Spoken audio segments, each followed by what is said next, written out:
What's good, YouTube? So today's topic is about how success and goal achieving can sometimes be a marathon, especially when you don't know how long it's going to take to achieve your goal and you don't exactly know what it takes to achieve your goal. So a lot of times we think that just because we've been working at something for a long time, let's say months or years, I know for a lot of people listening, you've been working for years at one specific goal that means a lot to you.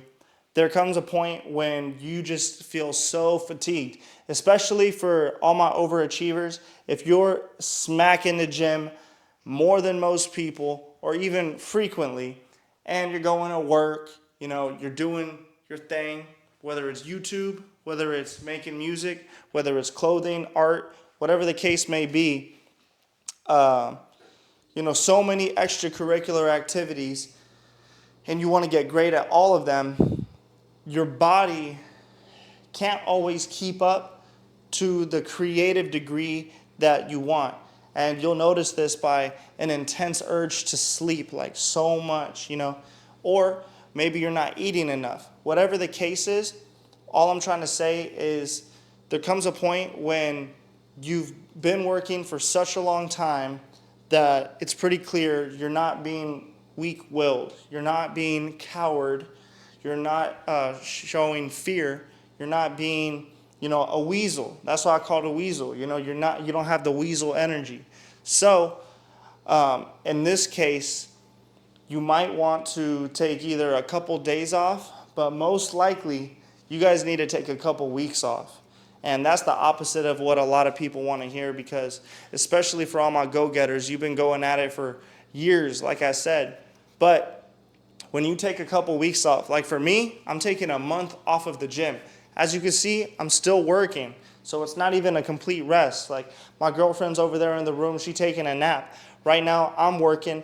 My homie's about to pull up, get some footage from a video that we shot a few days back. And then I just finished editing my last video. It's uploading on YouTube right now. And I just made a beat right before that. So we still chopping. I don't know how much rest you can call it, but I did have 2 or 3 beers. So it's like this kind of flow of, I had 3 beers. I didn't have 2 or 3. I'm conscious of what I drank. But what I'm trying to say is there's this balance of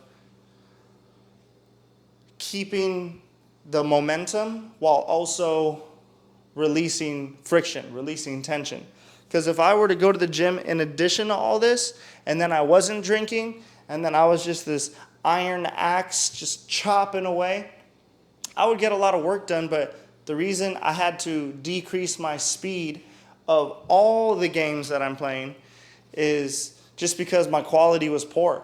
Like I wanted to be so consistent with this YouTube, but I knew my quality was poor because my brain wasn't even working right. I was on like 800 milligrams of caffeine regularly. Like that's not even a high amount to me. So it's like, okay, let me take this 1 month, recover from the past 2.5 years of training that I've been doing, weightlifting.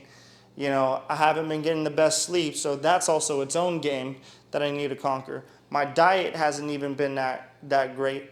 Like the quality is, but it could be improved in terms of the calories. I didn't even realize I wasn't eating enough calories. I was getting my protein, but I needed enough calories. So all I'm trying to say is make sure home base is good. If you and your girl having problems at home, that might affect your creative outlets. That might affect your business. That might affect your work. And it does, most likely, because it's you who's dealing with it, and you go to work, you come home, so how could it not? But anyway, make sure that because all my my creatives out here, you don't have a coach. Maybe, you have thoughts of a mentor, but I know a lot of you like to mentor yourselves, coach yourselves. Yeah, you read, yeah, you go on the internet, but at the end of the day, you're making the game plan for you. So you got to be willing to adjust the plan if it's not working. If it's not working as seamlessly as you would like.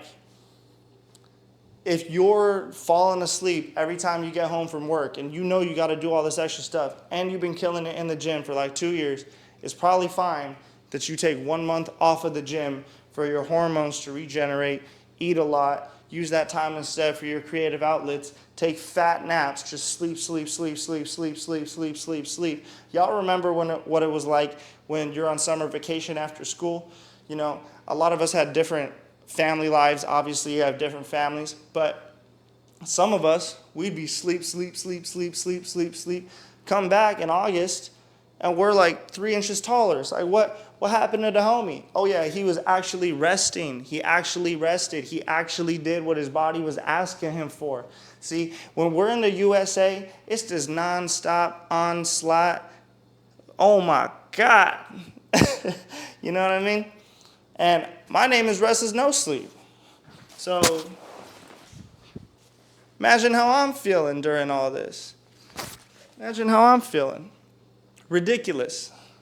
Because it's like, oh, I can't even rest. But the reality is, restless no sleep is a stamina attitude. It's no matter how many times I get knocked down, he coming back. He coming back. And he coming back stronger, better.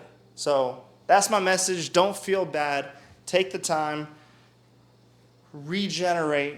You're not being weak. And this one thing I heard from Dr. Mike, the weightlifting one from Renaissance Periodization, he said, taking that rest period, he's like, that's one of the strongest things you could do. You think you're being weak because you're not going to the gym. You're being strong because you know how much effort it takes to be consistent, and then for you to take a month off, it's like that's one of the toughest things there is. You really think you're tough? That's tough.